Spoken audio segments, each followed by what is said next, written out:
One battered shadow, forgotten beneath rusted metal and silence. No bark, no fight. Just a pair of dull eyes waiting for someone who'd never promised to return. And no one came until she did. A young police officer, trained to stop crime, now standing face to face with a battlefield she never signed up for. Not gunfire, not sirens, but a dying German shepherd, once a war hero, now clinging to life in a junkyard grave. What happened next will shatter your heart, then slowly piece it back together. Before we begin, hit that like button, subscribe if you haven't already, and tap the notification bell, because this is not just a rescue story. It's a story about loyalty, redemption, and the kind of love that survives even the battlefield of time. Ridge Hollow was the kind of town where silence arrived before sunset. Tucked between the edge of red pine forest and the slow-winding Shadow River, the town had grown quiet over the years, its population thinning like the paint on its fences. That late autumn afternoon, the wind rolled through in short, snapping gusts, carrying the chill of the first frost. The sky hung low and pewter-colored, and the scent of old pine mixed with metal shavings and wet earth. Somewhere near the end of Willow Street, where the road turned into gravel and memory, something cried out, but no one stopped to listen. No one, except Officer Elena Brooks. Elena, 26, had the kind of presence that felt older than her years. She was tall, with a lean frame shaped by routine hikes and daily gym sessions more for therapy than vanity. Her skin held the gentle olive tone of her Italian-American mother, and her eyes, hazel, flecked with gold, carried both the burden of loss and the quiet defiance of someone still standing. Her dark brown hair was always tied back in a tight ponytail beneath her patrol cap. She wore her Ridge Hollow police uniform like a second skin knot out of pride, but because it gave her structure, like armor over a soul still mending. The dispatch had been vague. Unusual noise reported near Fremont's scrapyard. Possible injured animal. Elena didn't need much more than that. Fremont Road ended where the town forgot to care, at a rusting junkyard that hadn't been operational in over 2 decades. Locals called it the graveyard of things no one claimed. She drove her patrol SUV down the narrow road, tires crunching over frost-hardened gravel. The trees here leaned in closer, skeletal without their leaves. The wind howled in broken notes through the old fencing that marked the yard. She parked by the bent metal gate, stepped out, and adjusted her utility belt. The cold bit through her jacket, and she pulled the collar up. Elena wasn't afraid of much, but she didn't like this place. It reminded her of the day they found her father, Thomas Brooks, slumped over in his workshop, the same scent of rust and old metal hanging in the air. He had served 3 tours overseas, carried medals and demons in equal measure, and came back with a silence too heavy for civilian life. His heart had stopped one morning like a radio finally losing signal. Her younger brother, Mason, had shipped out just 2 months after the funeral and hadn't responded to a letter since Kandahar went dark. That was over 9 months ago. She pushed open the gate, it moaned like an old man refusing to stand, and stepped inside. The scrapyard spread like a forgotten battlefield, broken parts scattered like wreckage after war.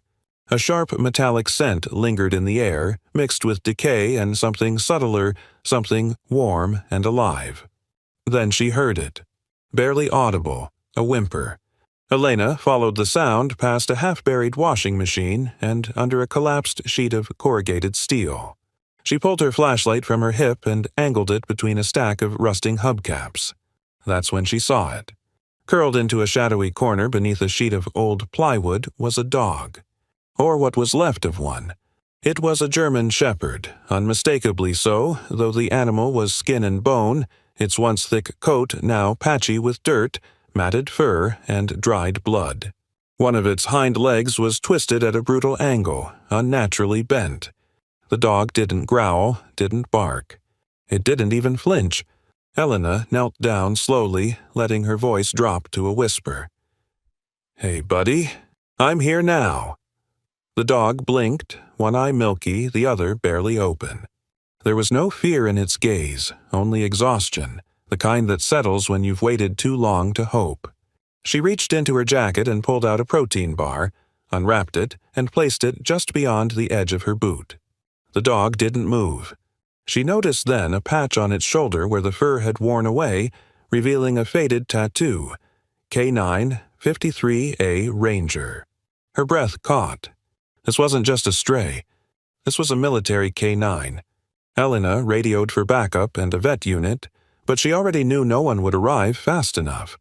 She pulled off her outer jacket and wrapped it around the dog as gently as she could, feeling the harsh jut of each rib beneath the fabric. "Ranger, huh?" she whispered. "Well, I think it's time someone fought for you now." She lifted the fragile body with both arms. The dog didn't resist, just rested its head against her collarbone, too tired even to tremble. Her boots crunched back across the gravel as she moved toward her cruiser, the wind whistling behind her like the breath of ghosts. As she settled Ranger into the passenger seat blankets layered over the leather, she reached across and clipped the seatbelt across him, as if that simple act could keep death itself at bay. The ride back to town was silent. Not even the radio played. That night, while Ridge Hollow prepared for another frostbitten dawn, Officer Elena Brooks sat in a dim veterinary waiting room, coat smeared with dirt, hands shaking from adrenaline, grief, and something else she hadn't felt in months. Purpose. By the time the first snow dusted the rooftops of Ridge Hollow, the town had already fallen into its winter rhythm early darkness. Hushed voices, smoke curling from chimneys like faded memories. Elena stood outside the veterinary clinic on Alder Street, her patrol jacket wrapped tightly around her, carrying a faint musk of rust and dog fur. The warmth inside fogged the windows, and for a second she hesitated. Shadow was inside, sedated and hooked to fluids. But she hadn't let go of the fear that he might not wake. The door opened with a soft chime and a voice called out, firm but kind. "He's stable. Barely. But stable." Dr. Mitchell Harris stood near the front counter, rubbing his hands on a faded towel. He was in his mid-40s, tall and wiry, with deep crow's feet that hinted at laughter he no longer had time for. His short, silver-streaked hair looked perpetually wind-blown, and his glasses always seemed to be perched at the wrong angle. He moved with precision, like someone who had once been a military medic, because he had been.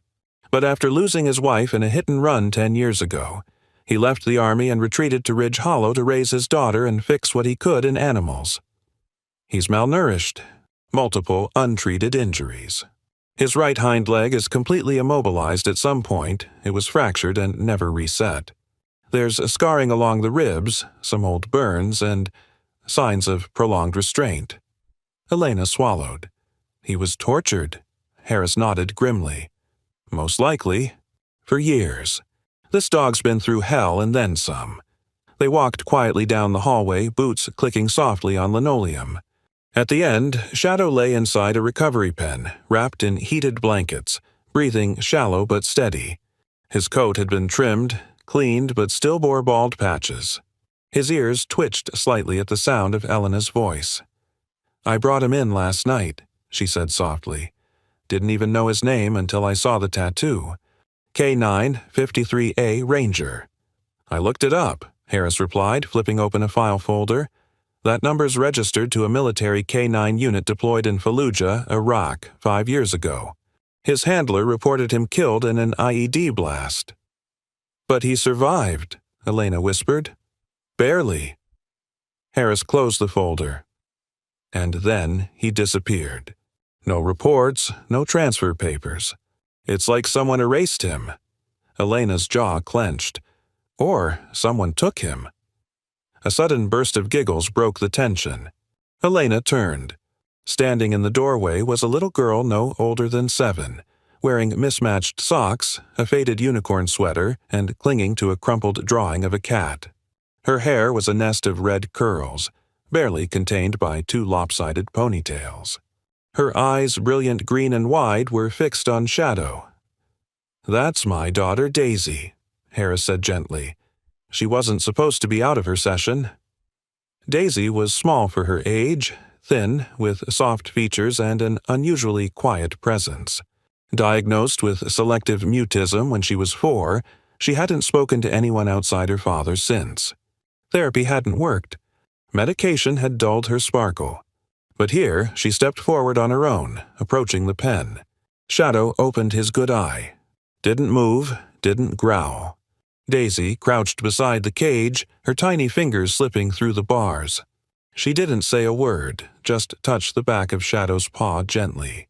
And then, almost imperceptibly, she smiled. Elena caught her breath. Harris dropped his towel. "I've never seen her do that before," he murmured. Not like this." Daisy looked up at her father, then at Elena, and said quietly but clearly, "Doggy." Harris was stunned. Elena kneeled beside the girl, placing a gentle hand on her shoulder. "His name's Shadow, but he used to be called Ranger." Daisy nodded once, solemnly, as if the name meant something more than just a word. Later that evening, as the wind outside howled through the cedar trees lining the clinic's parking lot, Harris and Elena sat over coffee in his cramped office, lit only by a desk lamp. He scrolled through more documents on his cracked laptop. No recent vet reports, no chip updates. Whoever had him kept him off grid. And from what I can tell, they didn't want him found. Elena looked through the glass at Shadow, who now lay sleeping, one ear occasionally twitching in response to Daisy's whispered stories through the bars. "Do you think he'll walk again?" Harris sighed. "Not without help, and not without trust." "I want to keep him with me," she said, "just until he's better. He doesn't belong in a cage anymore." "And what if he's not just a stray?" Harris asked carefully. "What if someone's still looking for him? Someone dangerous?" Elena's face was unreadable for a moment. Then she said, "Then let them come." Harris smiled, and for the first time in months it wasn't forced. "You know," he added, "Daisy hasn't wanted to do therapy in weeks. But if she keeps showing up just to sit with him, I'd say that's better medicine than anything I can prescribe." Elena stood and walked to the window, watching snowflakes begin to drift under the amber glow of the street lamp. Shadow stirred, eyes fluttering open for a moment. Not fully awake, but not lost either. Maybe, she thought, he just needed someone to stay. Winter settled its full weight on Ridge Hollow, blanketing the rooftops and sidewalks in thick silence.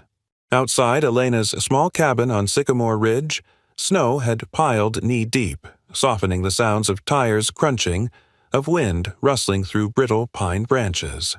Her porch light flickered against the cold dusk as she adjusted the wheelchair harness on Shadow. The sun had dipped behind the hills an hour ago, but Shadow seemed to enjoy the cold air. Maybe it reminded him of something before all the pain. Or maybe it numbed the aches he never voiced. Shadow, now partially shaved to treat lingering wounds, wore a black nylon harness with a custom-fit rear-wheel cart. The fur along his back had started to grow in again, short, coarse, tinged with gray around the neck, but his front shoulders were still corded with muscle, strong enough to pull him forward through the snow. His good eye followed Elena closely, and though he never barked or whined, he had started to make low, breathy grunts when he wanted her near. Elena had taken 2 weeks off duty to focus on his recovery. Each morning, they circled the yard. Each afternoon, they practiced assisted walking between cones she set up on the porch. And each night, they sat together on a worn leather couch beneath the yellow glow of a reading lamp. Elena, with a notebook in hand, Shadow curled on a wool blanket at her feet. The notebook was old, its corners bent, its spine cracked from time. It had belonged to her father, Thomas Brooks, a man who had always preferred scribbling in field journals to typing on screens. It held records of his deployments, sketches of terrain, names of fallen comrades, and sometimes late-night entries where he admitted he missed home but didn't know how to return. Elena read them aloud in a calm, steady voice. She didn't expect Shadow to understand the words.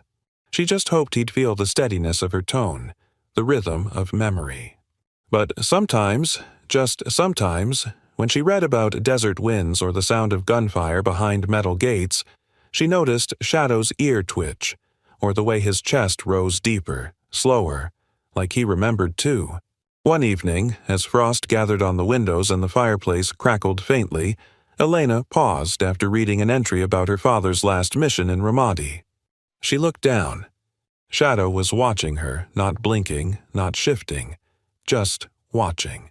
Then, in the slowest of motions, he leaned forward, his chest trembling slightly from the effort, and rested his head gently on her boot. His eye closed. Elena didn't move. Her breath caught in her throat. She reached down slowly, laid her hand on his neck, and for the first time since bringing him home, felt him sigh into her palm. It wasn't just trust. It was recognition. Elsewhere in town, inside a sunlit therapy room of Ridge Hollow Elementary, Daisy Harris sat on a beanbag chair with her knees tucked into her sweater. The room smelled faintly of old crayons and pine cleaner. A large window looked out onto the playground where other children built crooked snowmen and lobbed snowballs across the frozen yard. Daisy held a stuffed dog toy brown with floppy ears and a pink bandana around its neck. She didn't speak. Not to the school counselor. Not to her classmates. Only to the toy. Only in whispers. Today, however, something different happened. When the school therapist, Miss Carter, a cheerful woman in her 30s with round glasses and a voice like chamomile, asked what her toy's name was, Daisy paused, then said it clearly, softly. Shadow.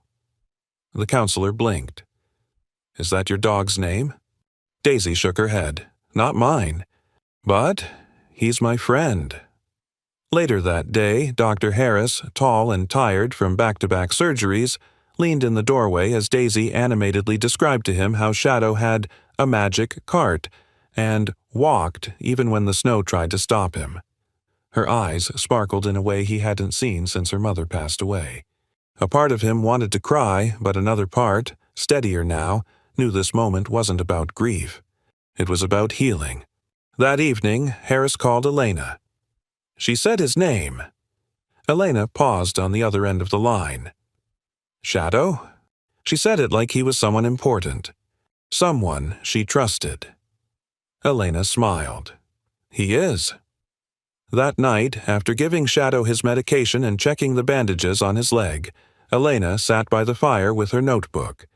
The last page was still blank. She thought of her father, of Daisy, of the dog lying beside her now. Then she wrote, Day 14, he laid his head on my boot today. I think he's still fighting to come back. And I think I am, too. She closed the journal, leaned back, and let the fire fill the room with soft, amber light. Shadow stirred, stretched slightly, and exhaled a long breath into the warmth. The scars on his side remained, but for the first time, they didn't seem so loud. The coffee shop on Oakview Street was small, barely 2 rooms, and smelled like old pine wood and roasted beans. Elena sat in the far corner near the frosted window, Shadow lying silently at her feet with his head resting on one paw. His cart was parked beside her seat, wheels flecked with salt from the snowy sidewalks. Elena wore a charcoal gray coat over her uniform, her hair braided and tucked beneath a knit cap. She sipped her drink in silence, waiting. Across from her sat Scott Rayner, late 30s, lean and broad-shouldered, with short-cropped black hair and a weathered face. He wore a green army surplus jacket over a faded hoodie, hands calloused and rough. His posture was rigid, like he couldn't quite shake the training. The eyes, though, those dark, still eyes were not the same ones from the photos Elena had seen. I got your message, Scott said, voice low but clear. I didn't believe it. Elena reached down, touched Shadow gently on the scruff. Neither did I. Scott looked down, eyes landing on the German shepherd who once leapt over burning barricades and crawled through fields laced with shrapnel. Now the dog lay quiet, scarred, older haunted. His breath hitched for a moment and he blinked hard. I thought he died, he said. Everyone did. I looked up your name in the handler registry, Elena replied. Shadow's ID was still linked to your old unit. Scott nodded slowly. Fallujah. We were ambushed just outside the northern checkpoint. He caught the scent just seconds before. Warned me hell, warned all of us. We scattered. And then, the blast. Elena stayed silent. I searched for him, Scott continued, his voice hollow. For 2 days. Nothing but burnt earth and twisted metal. I left a piece of my soul out there." He turned his gaze to Shadow, whose ears flicked slightly at the sound of his voice. "And I thought I buried the rest of it when I came home." Shadow didn't move much, but something changed in his posture. He shifted his weight slightly and, with effort, turned his head toward Scott. His one good eye blinked once. Scott reached forward, tentative, then laid a trembling hand on the dog's shoulder. "You remember me, don't you?" Shadow didn't react with a bark or a whimper. He simply closed his eye again and let out a long, slow breath. It was enough. "I never thought I'd see him again," Scott whispered. Outside, snow began falling again, soft and relentless. Elena let them sit in that silence a while longer before clearing her throat. "You still working with the VA?" Scott shook his head. "Left last year. Too much bureaucracy, not enough healing. I do freelance now, mostly behavioral consulting. K9 units, PTSD therapy animals." Elena nodded. "He's been living with me for a few weeks. He trusts me, slowly. But there's still something broken. Something behind his eyes." Scott didn't answer at first. Then, "That's the part they don't train us for. The silence after." A new voice joined in from behind. "And the thing stolen in that silence." Elena turned, startled. Standing near the door was Nate Caldwell, her ex-boyfriend, lean, sandy-haired, dressed in a navy wool peacoat dusted with snow. He held a leather satchel over one shoulder, a journalist's notepad tucked beneath one arm. His expression was equal parts surprise and curiosity. "Nate," Elena said, her voice neutral but unreadable. "Didn't expect to see you here," he replied. He nodded politely toward Scott, then crouched beside Shadow. "You weren't kidding in your text. That's really him."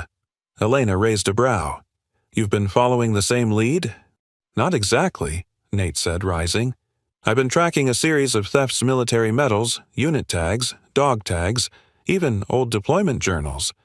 Mostly in rural towns, targeting homes of aging vets or their families. Thought it was just a twisted collector's circuit at first.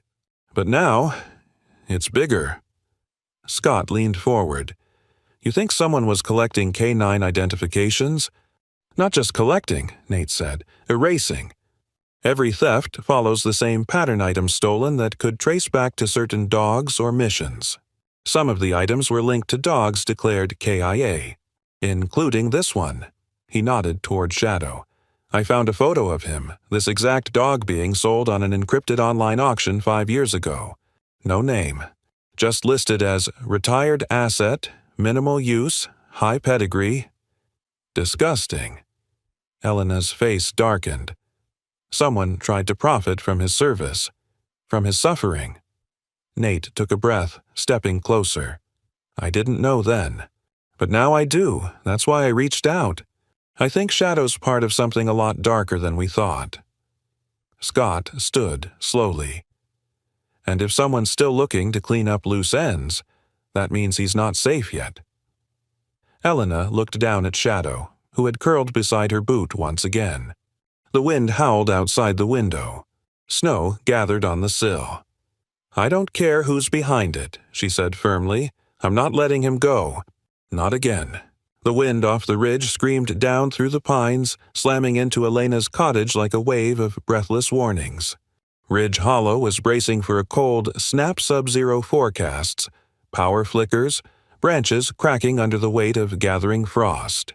Inside the house, the fire was low, humming quietly, casting flickering shadows along the wooden walls lined with books and old photographs. Elena had just settled into her armchair, legs curled beneath her, a flannel blanket pulled over her shoulders. Shadow lay beside her, his breathing steady but shallow, wheels of his support cart glinting faintly in the firelight. It was nearing midnight, the kind of stillness that made even floorboards hesitate to creak. Then came the sound. A soft, metallic click. Elena's eyes shot open. Her hand instinctively moved to the side drawer where her service pistol rested. Shadow's ears twitched. Then, without warning, he rose with a growl, low and raw, something between pain and fury. He stumbled forward, dragging his hind wheels toward the kitchen where the sound had come from. Another noise. The faint creak of a door that should have been bolted. Shadow snarled now, fully alert. Elena drew her weapon and moved quickly behind him, heart racing. In the dim light, she saw the silhouette tall, hooded, moving low and fast near the back window. "Police! Stay where you are," she shouted. But the figure was already gone, vanishing through the kitchen door like a breath swallowed by the wind. Elena ran to the threshold too late. Just beyond the snow-laced back porch, boot prints fled into the trees. Shadow barked once short, clipped then collapsed. Elena rushed to him, kneeling, checking his side. No blood, just exhaustion. He'd forced his body beyond the limits again. The next morning, Nate arrived with 2 cups of coffee and the kind of expression he wore when a story stopped being abstract. He stood in Elena's kitchen, coat still dusted with snow, eyes dark with concern. "You're lucky. If Shadow hadn't reacted—" "He saved my life," Elena interrupted, her tone calm but thin. Nate placed the coffees on the table, then unzipped his satchel. "I pulled this from my archive," he said, spreading out a printed image. "Camera footage from that burglary in Ironwood County last fall. Look at this." The black and white still showed a man's profile grainy but distinct. He was wearing a tactical jacket and around his neck something metallic, a military K9 collar complete with a brass nameplate. Elena leaned closer. "That's the same style Shadow wore."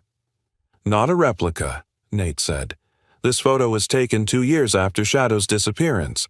I believe this man was part of the group that took him, or at least handled him during whatever black market transaction happened after the war." He reached into his folder and pulled out another item, a small metal tag. "Found this wedged in your doorframe." Elena took it carefully. It was a keychain, the surface dulled by time and weather. Faint but visible.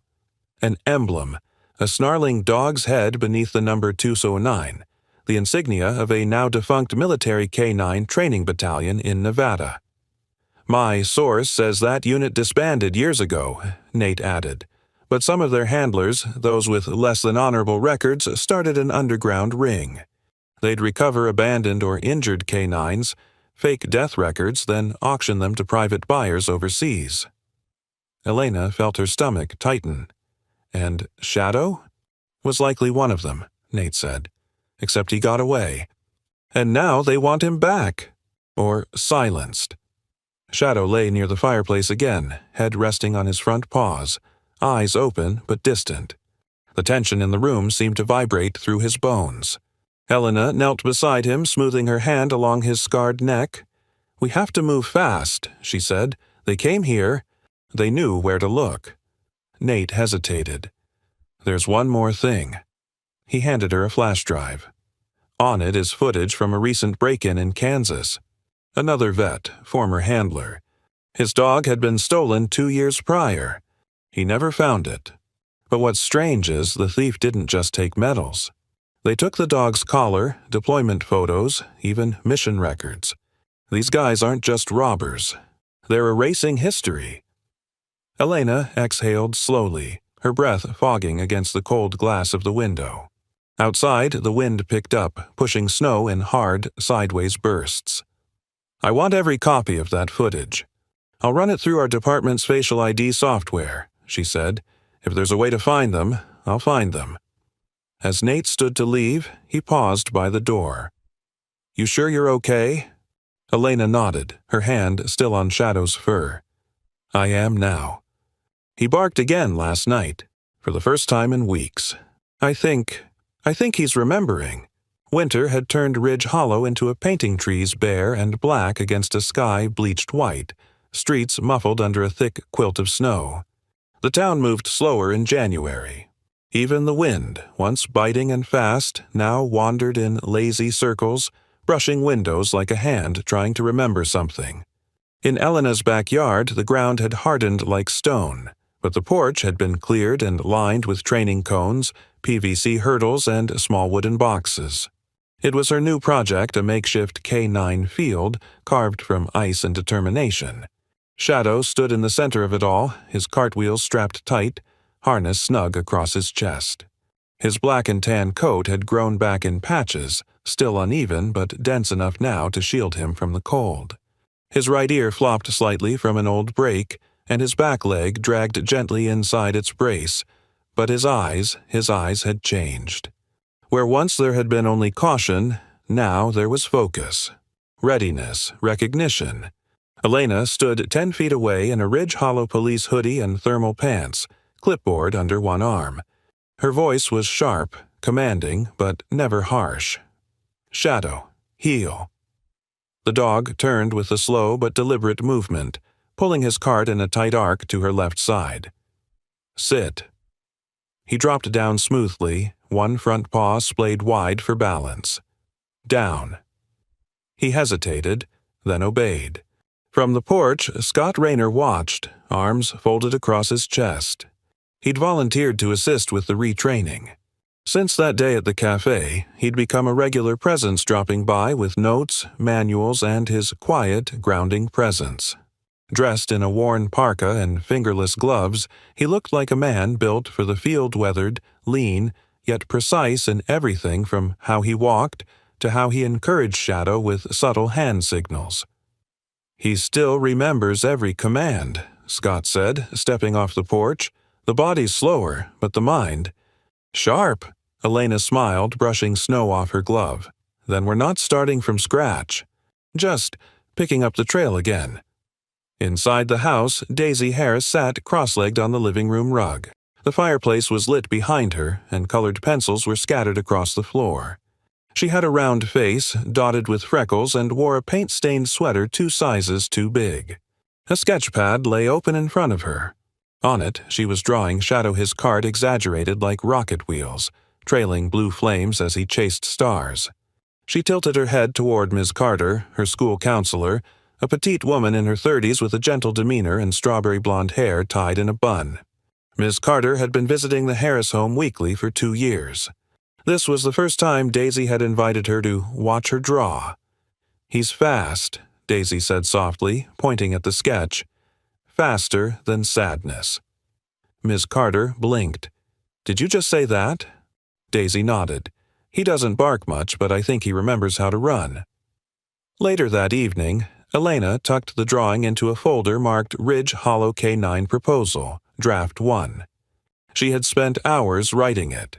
A full proposal to create the town's first K9 response unit, not just for emergencies but for therapy, school outreach, and trauma support. Shadow would be its first member, if approved.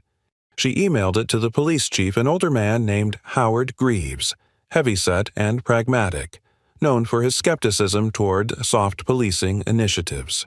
But Elena believed in it. And more than that, she believed Shadow was already proving himself every day. Meanwhile, Nate continued tracking the black market trail. He had set up a temporary station at the town library, sifting through stolen artifact sales and encrypted chat room logs. At 6:1, Nate stood out among the quiet rows of elderly readers and schoolchildren. He had a long face, usually tired eyes, and fingers always moving, scrolling, typing, flipping pages. He flagged Elena the moment he saw the alert. "Local exchange scheduled," he said. "Tomorrow night. Old flour mill off Route 7. Same group we've been tracing." He showed her the chat transcript, cryptic but unmistakable. Phrases like K9 patch, 5 tours, and Delta collar intact. "They're not just trading memorabilia," Nate said. "They're bartering dogs like currency. And I think they're planning to use the mill to unload stolen items before moving the operation south." Elena stared at the screen, jaw tightening. "Then we shut them down." That night, as snow whispered against the roof, Shadow lay beside her bed. She stroked behind his ears, whispering old command codes like lullabies. "We're not done yet," she murmured. "One more mission." Shadow opened his good eye. Just one, but it was enough. The old flour mill stood like a dying titan on the edge of Ridge Hollow, its tin roof sagging, windows boarded, walls weathered with rust and graffiti. At one time it had fueled half the county's grain trade. Now it was just a hollow shell surrounded by drifts of snow and silence. That night it wasn't empty. Through the broken slats of the upper catwalk, moonlight spilled in silver beams across the concrete floor, revealing stacks of crates, military duffels, and shadowy figures moving with quiet urgency. Inside, 5 men gathered, each wearing dark tactical gear, faces obscured by wool masks. They moved like men trained to vanish. 2 stood guard at the main entrance, armed. The others counted items under dim lantern-light medals, dog tags, deployment photos, collars. Among them was Vince Harrow, a former supply sergeant dishonorably discharged for trafficking restricted gear. He was stocky, mid-40s, balding, with a scar that split his right brow. Ruthless and arrogant, Vince believed he'd found a market no one cared to stop, the trade of memory. Outside, the wind picked up. Hidden in the tree line, Elena adjusted her earpiece, breathing slowly. She wore her winter tactical uniform, thick enough to blend into the frost-covered brush, and had a holstered sidearm, a flashlight clipped to her chest plate, and a calm expression that masked the storm beneath. Beside her crouched Nate, who, despite his lack of formal training, had insisted on coming.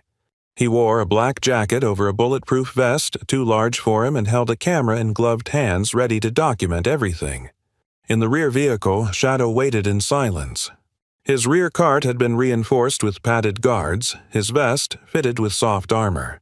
Despite his injury, he stood alert, eyes forward, breath steady. He hadn't been commanded yet, but he could feel something in the air, a mission. At the command post set up near the rear fence, Chief Howard Greaves, a heavy-set man with a blunt jaw and suspicion carved into his face, reviewed the final plan. Though initially skeptical of Elena's instincts, the evidence Nate provided and Elena's unwavering resolve had forced his hand. A full tactical response team now surrounded the mill in a silent perimeter. Scott Rayner stood just behind the chief. Dressed in a dark fleece jacket, hands clenched, he scanned the terrain with the poise of a soldier in waiting. He hadn't planned on coming until Daisy handed him a crayon drawing of Shadow under a starry sky and said, "He's still fighting." At exactly 9:43 p.m., Chief Greaves gave the go. The break-in was silent until it wasn't. Flashbangs rolled through broken windows, followed by the sharp command of "Police! Hands up!" Elena and Nate breached the south entrance, moving fast behind riot shields. The men inside panicked. 2 dropped everything and tried to flee through the back loading bay. 1 turned and pulled a blade from his belt, lunging toward Elena. She didn't flinch, but Shadow did. From the open van door, the German Shepherd launched forward, cartwheels spinning violently over cracked concrete. His bark cut through the chaos like a gunshot. He barreled toward the attacker, launching himself with his full weight into the man's midsection. The blade clattered across the floor. The man fell, breath knocked from his lungs, and Shadow stood over him, 3 legs firm, head low, snarling. Another assailant tried to run, knocking over crates in his path. Elena slipped on a loose strap, hitting the ground hard, pain flaring in her elbow, but she reached out, catching Vince Harrow by the ankle just before he could vanish into the darkness. He turned and aimed a punch downward. She caught it with one arm, rolled, and twisted his wrist until he cried out. Nate rushed in, helping zip-tie his hands behind his back.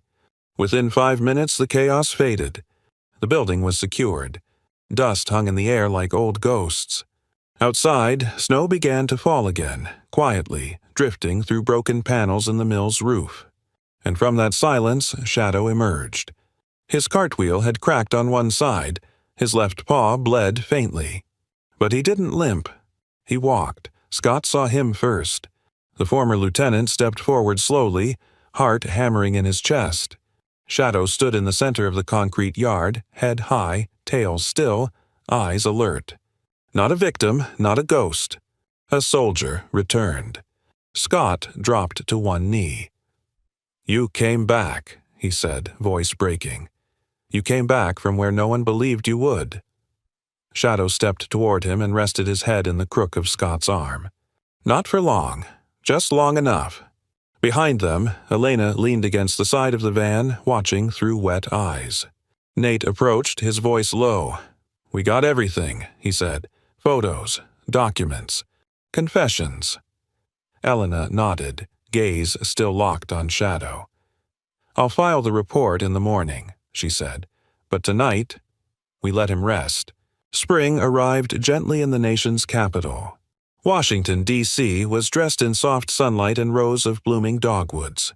The marble buildings, usually stern and distant, looked warmer under the sky's golden hue.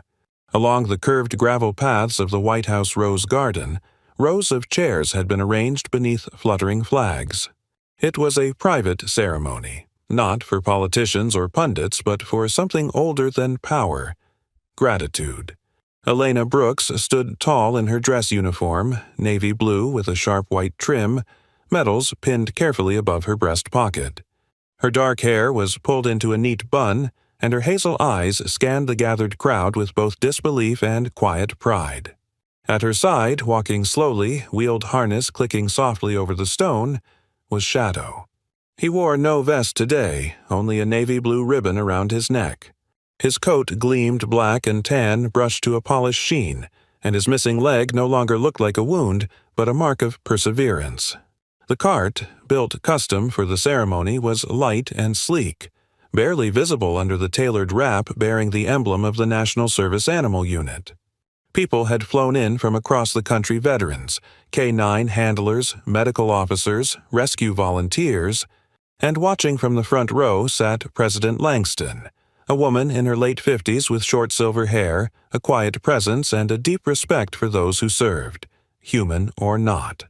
Her gray suit was simple, and when she rose to the podium, the crowd fell to reverent silence. "Elena Brooks," she began, "and Shadow. Today, we recognize not only service and courage, but survival. Not just heroism, but healing. This German shepherd did not return from battle in the way we're used to, but he returned.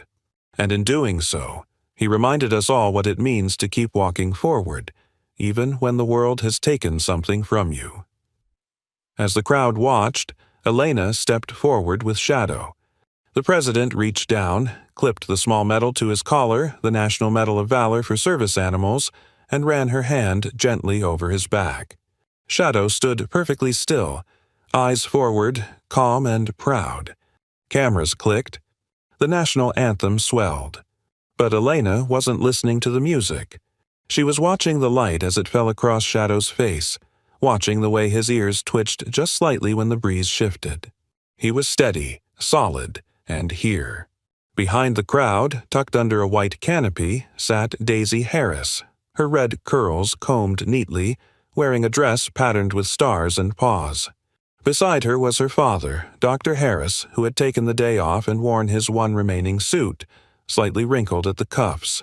Daisy held a small canvas painting against her chest, crayon and watercolor shadow, running across a field of stars, wheels turning like wings.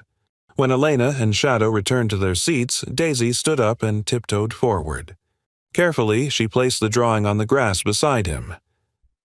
"You don't need to talk," she whispered, her voice small but sure. "You just have to be here." Shadow blinked once, then lowered his head to rest beside the drawing. A soft thump of approval. Not far behind, Nate leaned casually against one of the stone garden rails, watching with a subtle, crooked smile. He had traded his journalist's bag for a clean black suit, his hair combed neatly for the first time since Elena had met him again. As she sat beside him, he reached over, not tightly, not dramatically, and took her hand. No words, just warmth. They sat that way until the music ended, until the crowd began to rise. Later, as the garden cleared and the sun dipped toward the trees, casting long golden rays across the lawn, Elena looked at Shadow once more. He had fallen asleep with his head over Daisy's painting, his breath even, ears relaxed. A man in a suit approached, tall, with white gloves and a polite voice. "Miss Brooks," he said, "there's a private room prepared for Shadow. We've laid out orthopedic bedding and refreshments for his comfort." Elena smiled. He'd probably prefer a grilled steak and a tennis ball. The man laughed gently, then nodded. "We'll see what we can do." As they turned toward the rear path, Nate looked at Elena. "What now?" She glanced at the garden, the white walls, the sea of cameras now fading in the distance. "We go home," she said, "and we keep walking." And so they did. Elena in her polished boots, Nate a step behind, and Shadow, cartwheels turning softly beneath the last light of day. We don't choose where our story begins, but we do get to choose who walks beside us as it continues. Shadow didn't ask to be a hero. He didn't ask to be broken or lost or forgotten. But when the world tried to bury him, he chose to stand again. With every slow step, every breath, he became more than a survivor. He became a bridge. A bridge between the past and the present, between silence and healing, between strangers who became family. In the quiet corners of life, we often forget how much one soul, even one with 3 legs, can change everything. He didn't need words. He only needed to be there. If this story touched your heart, share it with someone who needs a little light today. Leave us a comment. We read every one. And if you haven't already, subscribe and hit that bell so you'll never miss a story that reminds us what loyalty, love, and resilience truly look like. And may God bless everyone who watches, especially those who, like Shadow, are still finding their way home.